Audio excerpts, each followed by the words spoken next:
Well, we got sinkhole in Oklahoma. The article that I read said they don't know if it's related to the earthquakes. It could be caused by this, that, and the other. But here is the video of the little article on the telly. Let's take a watch. Did you know you may qualify for home phone service from Of course, after we get the ad out of the way. That's the lowest price guaranteed. Call SafeTel at 405-212-3049. Safe service, safe price, SafeTel. And now to Beckham County in western Oklahoma for a strange one. Folks there in the area are checking out a massive sinkhole that appeared overnight. They say it's so big, a small house can fit inside it. From our mobile newsroom, News Channel 4's Jolene Cheney checked out this massive hole this afternoon. She just returned and joins us now live with more. Jolene. Well, Meg, this thing is really something to see in person. The man who takes care of this property says it formed in just 2 days after our last earthquake about 2 weeks ago, but experts say it most likely isn't related. Either way, the hole is still growing day by day. Kind of spooky. You don't want to mess with it today. Because whatever lies beneath this flat Oklahoma soil isn't quite finished. We got to let it finish settling because we don't know how deep it's going to get. It's still growing. When it first formed, you could actually sit here for 30 minutes and you'd see stuff just move. Jack Dameron's been farming this land for nearly 20 years, but overnight, he says this sinkhole suddenly appeared. Pretty scary considering he's been driving tractors over this exact spot, never dreaming that the ground beneath him could just give way and collapse. You can see where we sowed right through it. You can see the tractor went right over it. So, yeah, it would have swallowed the tractor. It's kind of hard to realize just how big this sinkhole really is until you step up right next to it. It's about 40 feet wide and nearly 40 feet deep. We had a lot of onlookers. Glad my house wasn't over it. Sinkholes aren't uncommon in this area, but how this one got here. Man, don't know. And you might be wondering if Jack knows what to do with this massive open ground once it settles. No, I do not. It is a problem. And geologists at the Oklahoma Geological Survey say several things could have caused this sinkhole, including salt or rock formations dissolving or drought. They also say old coal mines are often full of water, and when that water drains, there's no support, causing the soil above it to collapse. That's exactly what I read in the article. So, I would say I don't believe in coincidences, and the sinkhole wasn't there before the earthquakes started happening, and they are now. Oh, think what you will. I think it's related. Oh, let's go here. And it's happening the way we said, the way I thought, the way others did. Leading in the boat, the Muslim Brotherhood seeks to form government in possible collision with military. I always said they wanted Mubarak out so they could put someone in that would do what they were told. And they are going to. They're going to put hardliners in. They're going to do what they're told. And the people thought it was going to get better for them. But they've been hoodwinked again. You know, when all this started, everybody said, no, the Muslim Brotherhood, they're not going to want to do anything. And then others said, yep, they're going to want a seat at the table. Others said, oh, they're going to want to run the whole show. And then others said they were good guys, don't worry, even if they get in there. And how did it play out? The partial results come in Wednesday, and they are in the lead, with being told 50% of the voting at least. The confidence is riding high after the large turnout for 2 days of voting. Millions lined up in the country's first free election in living memory.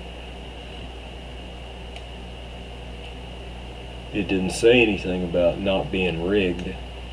It just said free. So they have at least opportunity to cast a vote. Even before the polls closed, Mohammed Mursi, head of the Brotherhood's Freedom and Justice Party, told reporters outside a polling center in Cairo the majority in parliament must put together the government, which he said should be a coalition of the main parties. Another top Brotherhood figure, Sabi Salih, told the AP on Wednesday that Mursi's comments were a message to the ruling Supreme Council of the Armed Forces not to act unilaterally. Final results from the round, which covered 9 of Egypt's 27 provinces, will be issued Thursday night. The Brotherhood appeared convinced it surpassed already high expectations.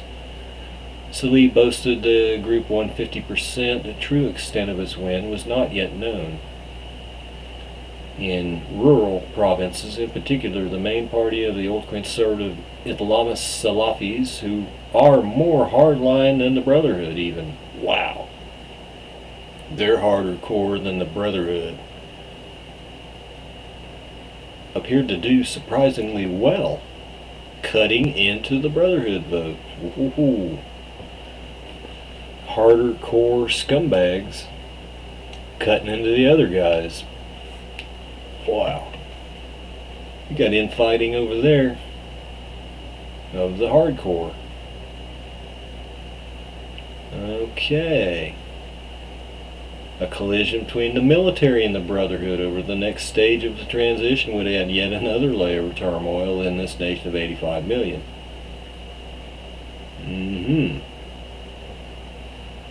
Such a confrontation would also put liberals in a tight position. The generals oppose the military's domination as undemocratic. But also, I said generals. But also worry an emboldened Brotherhood will turn the country toward Islamic rule. Well, why do you think they're getting in there? You know, what don't you read? What can't you figure out? Why do you think they're wanting in? The 80-year-old Brotherhood was banned under Mubarak and subject to waves of arrest and oppression, but still built the country's strongest political organization. With Mubarak's fall, they've unrelenting in their determination that they finally gain what they see as a rightful portion of power. And for much of the past months, that meant supporting the military to ensure elections take place, and then they can get in the election and then win the election. So it sounds like a double cross to me. Or it couldn't be a double cross. It was planned all along. Pardon me. The military has been equally determined to keep its grip. The transition plan means the new parliament will be a weakened body. The Egyptian system gives the president the right to name the government, and the military has insisted it, as head of state, will keep that power. The generals have also set guidelines for who will make up a 100-member body to write the new constitution, even though a military-backed referendum in March gave that power to the new parliament. Oh my.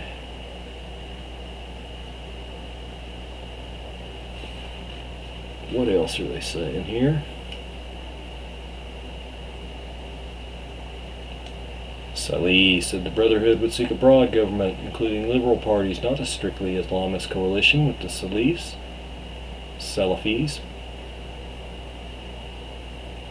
Salih, who ran as a Brotherhood candidate in the Mediterranean coastal city of Alexandria and was heavily favored to win, said the public ruling council must coordinate with the parliament. The public mood is now against dictatorship. Was the public mood ever for it? Did I miss something? I mean, I didn't know they really were for being pushed around by a dictator. So that's kind of a... I understand, but that's kind of a loaded one there. And this is a little different kind of an article. And this is the flip side of the coin. Who else lives there? Egypt's Coptic Christians. And, Christians. Christians, Coptic Christians. They're still all mixed in. And they're worrying now because Muslim Brotherhood is going to win. And so how will that affect things? Like I said before, Mubarak always held the violence against the Coptics and the Christians as much as he could. Whether the U.S. was telling him to do it or not, it doesn't really matter. There was less death to the Christians with Mubarak in. Then he's gone now. So you already had reports that there's been, more attacks against them and stuff. And so they're worrying now because it's going to be all legal and stuff that these guys are going to be in power. And the elections matter a lot to them. Egyptian, let's see, you can choose whoever you want. We had a meeting with the moderate Muslims and Christians in the Egyptian bloc. They had a meeting with the moderate Muslims and Christians in the Egyptian bloc, and we support these parties. Now this would be, I believe, St. Mark's and their parishioners and stuff. The Egyptian bloc is a newly formed mix of mainly three parties, and they don't sound good to me. Pro-business, neoliberal free Egyptians, the Socialist, that's bad, Gathering Party, and the Egyptian Socialist Democrats, that's bad. They're smaller Coptic parties, but for many Copts, the separation of religion and government is both in their interest.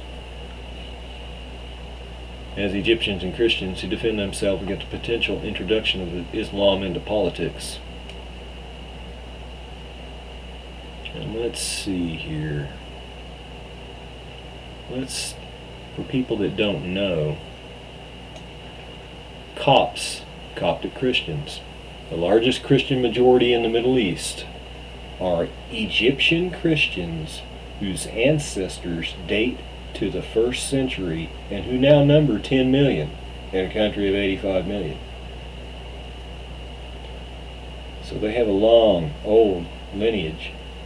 Their name derives from the Arabic, I can't pronounce that, I'm sorry, what the 7th century Muslim invaders called the Egyptian Christians. According to traditions, St. Mark brought Christianity to Alexandria in the 1st century, and it was the dominant religion in Egypt from the 4th to 6th centuries until the Arabs arrived and Islam took its place. So this gist of this article is these Christians are worrying what is going to happen to them if the hardliners take the power, which it looks like they're going to do. No, it's not going to be good for them. We'll keep watching. But you already know what it looks like it's going to happen for these. Okay. So someone asked me some things and thinks some things, but they need a little help about this pineal gland. So let's take a listen. The pineal gland is located right in the center of our brain, right at the top of the stairway to heaven, our spinal cord system. And what the mystery school knew was the secrets of our mystic anatomy and the means by which our pineal gland can be caused to secrete secretions that contain the secrets. And you notice how the word secret is in the word secretion. This is what it's all about right here. This is the whole shooting match as far as it goes for us. Latest research on the pineal gland tells us that it's been found to contain large numbers of calcite microclusters that bear a striking resemblance to calcite crystals found in the inner ear. The ones found in the inner ear have been shown to exhibit the quality of piezoelectricity. If those found in the pineal gland also have this quality, then this would provide a means whereby, and here's the catch, an external electromagnetic field might directly influence the brain. Now this morning I talked about a field of the blessed that our solar system is either entering into or a wave of energy that is coming towards us. How are we going to receive this? Through the pineal gland is the answer. Who is on the cutting edge of this research? The cell phone industry. Why? Read along here.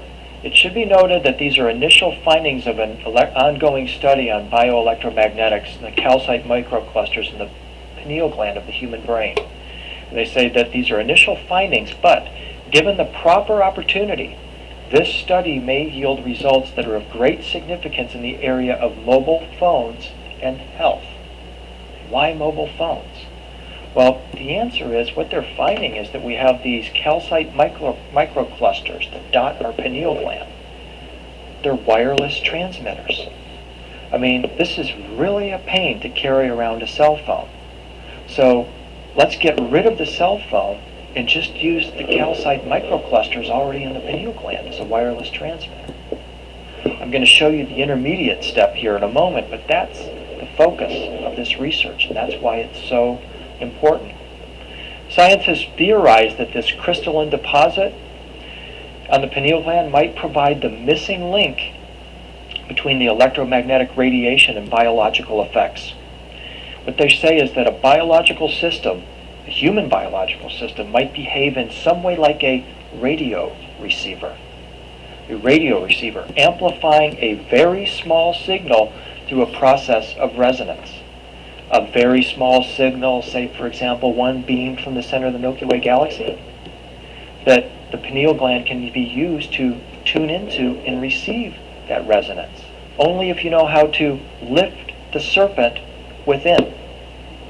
And that is the whole point of the mystery schools, is how do we lift that serpent so that we can become part of this beam of new light, new vibration that we are informed is about to bathe our planet.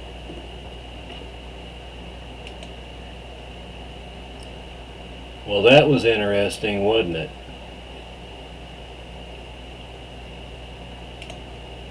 Something's going to bathe the planet. Very, very interesting.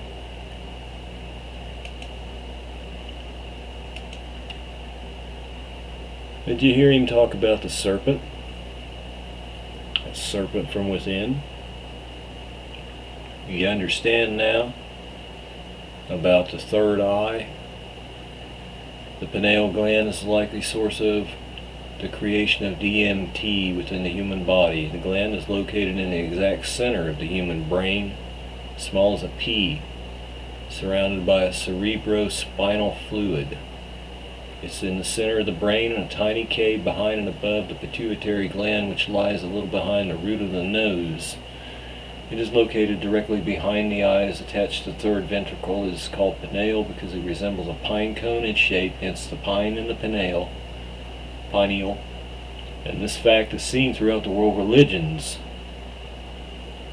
in their statues and symbols. It has been demonstrated to, in fact, be a third eye, as the popular name for the gland suggests. Literally a third eye. Dr. Rick Strassman, pioneer of the most in-depth DMT research and author of DMT, the Spirit Molecule, noted curiously the pineal gland is light sensitive and actually has a lens, cornea, and retina. Furthermore, a recent hypothesis proposed by David Klein, head of neuroendocrinology at the National Institute of Child Health and Human Development, suggests the pineal gland has primitive retinas and that it exercised the dual function of both capturing the image and producing melatonin. He believes that over time this latter function had migrated to the pineal gland, an emancipated organ while the degeneration of the retina as a product of melatonin in mammals continues without coherent explanation. A pineal gland contains a complete map of the visual field of the eyes, and it plays several significant roles in human functioning. There's a pathway from the retinas to the hypothalamus, called the retinohypothalamic tract. It brings information about light and dark cycles to a region of the hypothalamus, called the suprachiasmatic nucleus. From the SCN, nerve impulses travel via the pineal nerve to the pineal gland. These impulses inhibit the production of melatonin. When these impulses stop at night, when we no longer stimulate, pineal inhibition ceases and melatonin is released. The pineal gland is therefore a photosensitive organ and an important timekeeper for the human body. And we're going to find out some stuff about the religions. The symbol of the pineal gland is the pine cone. Remember, it has the shape of a pine cone, kind of. It is so revered, if you didn't know this, by the Vatican, that a special Vatican court had been built called the Court of the Pine Cone, where the world's largest pineal gland symbol is on display for everyone to see. And wonder what it is if you don't know about a pineal gland. The symbol of the pine cone, which is representative of the pineal gland, is found on the staff of the Pope. The teacher Jesus told individuals that the eye is the lamp of the body, so then if your eye is clear, your whole body will be full of light. That's interesting. This referred to the internal third eye that sees out into the higher and more subtle forms of energy and reality. Well, that's interesting. When you're in Hinduism, the third eye is the eye of clairvoyance.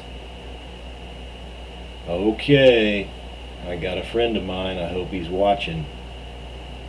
He disputed me on this. Hindus wear the tilak, which is the red spot located between the brows. Symbolically, it is used to represent enlightenment. Hindu sacred texts describe the deity Shiva as possessing a third eye. The third eye in the center of the forehead symbolizes spiritual knowledge and power, and is thus called the eye of wisdom or knowledge. According to the text, the powerful gaze of Shiva's third eye annihilates evil, and thus the evildoers fear his third eye. Okay, ancient Greece. Ancient Greeks believed the pineal gland to be our connection to the realms of thought. Galen discussed the pineal gland in the 8th book of his anatomical work on the usefulness of the parts of the body, and he explained that it owes its name to its resemblance in shape and size to the nuts found in the cones of the stone pine. He called it a gland because of its appearance, said it has the same function as all other glands of the body, namely to serve as support for blood vessels. Iamblichus repeats the statements of Iamblichus repeats a statement of Plato that the study of the science of numbers tends to awaken that organ in the brain, which the ancients described as the eye of wisdom. The organ now known to physiology is the pineal gland. Speaking of the mathematical disciplines, Plato says in the Republic, the soul through these disciplines has an organ purified and enlightened. An organ better worth saving that 10,000 corporeal eyes, since truth becomes visible through this alone. Dionysus, later known as Bacchus to the Romans, was continually depicted carrying a thyrsus, a fennel staff woven with ivy and leaves and topped with a pine cone. The thyrsus, purported to drip with honey, was regularly used as a sacred instrument at religious rituals and fates. And in ancient Egypt, and that is what we were discussing, me and a friend of mine. The third eye is known as the Eye of Horus or the Eye of Osiris. According to Egyptian mythology, Nekibet, the vulture goddess, was a maternal earth mother, symbolizing regeneration of life. From death comes life, as the vulture is one of the few animals that can mainly subsist on bodies of animals that would poison others. Uachet, the snake goddess, was venerated as a fertility goddess. Snakes lay many eggs, and as protection from snakes, these two goddesses became the first part of the crown over the third eye.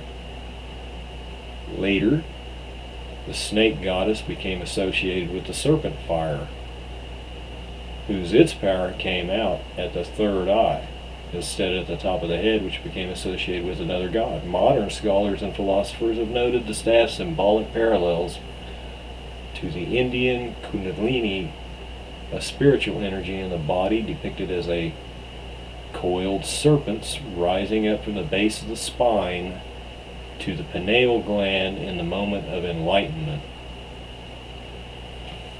Oh my. Serpents and enlightenment. And in Buddhism, the third eye is known as the middle eye of Shiva.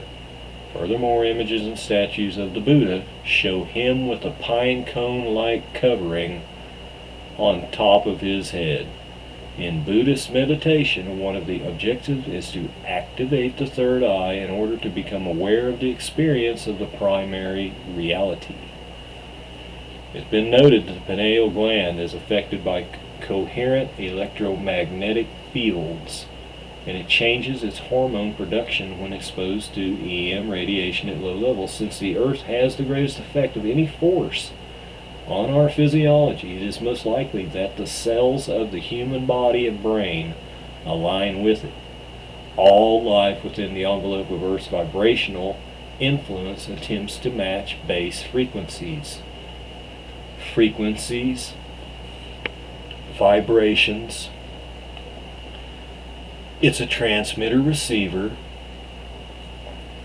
Why would cell phone technology, I just heard a report on that on the television last night, that they are working on pineal gland and tying that in with the next generation of really advanced cell phone technology.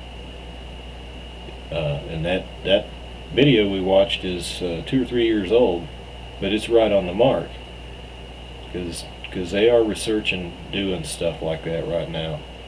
And we already know about HARP, frequency,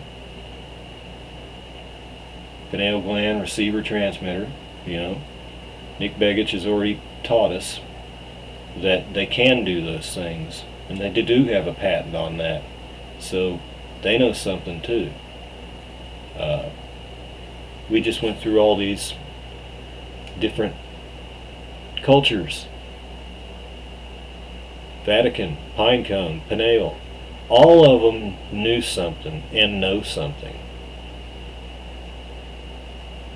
Whether this actually is a good thing or bad thing, we don't know. They do. But the fact that it's serpentine in nature and enlightenment and all these other things kind of leads you to believe that it may not be a good thing. Reactivating, you have some stuff in here about how to reactivate it, keep it clean, and or not clean, but maintaining a healthy pineal gland. And they claim that there are some food products and additives that should be kept away from when you want to maintain a healthy gland. Monosodium glutamate, MSG, flavor enhancers, food coloring, food additives, food binders, food preservatives, food fillers. Wow, that's a lot of not eating. I guess you'd have to be strictly vegetarian or something. And then you have some references you can look at. The point of going over the pineal gland is so that you know how a technology can interfere with your reality. because, like we just saw, it's frequency and vibration. That's what, you hear Ike talk about vibration. We're all actually a vibration that's interpreted. That's his way of describing things. But he knows about the vibration in the pineal gland. So, that is what the ancients knew about, and it's a real thing. So if they're going to do something to try and zombie everyone out and control them, I would assume that this pineal gland here is going to have something to do with it. And the third eye, all the different religions and cultures that revere it, it's showing you right here. Thousands and thousands of years, however long, they've always known something about that gland and what it does, how it worked. But we're lagging behind. They knew it, and they know the secrets of it right now. But you and me, we're just catching on and trying to get into this and figure it out and understand it, and I've got a pretty good understanding of it. I hope that you can take it from here and go and start thinking about frequencies and vibrations and how they're invisible, and you can't tell when they're altered. You don't have any way to tell. So this is technology that they are very interested in, because think of what you could do if you could control populaces with being able to use this pineal gland somehow. Belief in things, maybe you could make them perform actions and to generally control them. We'll just have to see how that works out. Now think about the pineal gland and the third eye and all those ancient things, because they're real and they're true. God bless everyone. I'll speak to you soon. It was a really clear night last night, and I had a nice view of Orion.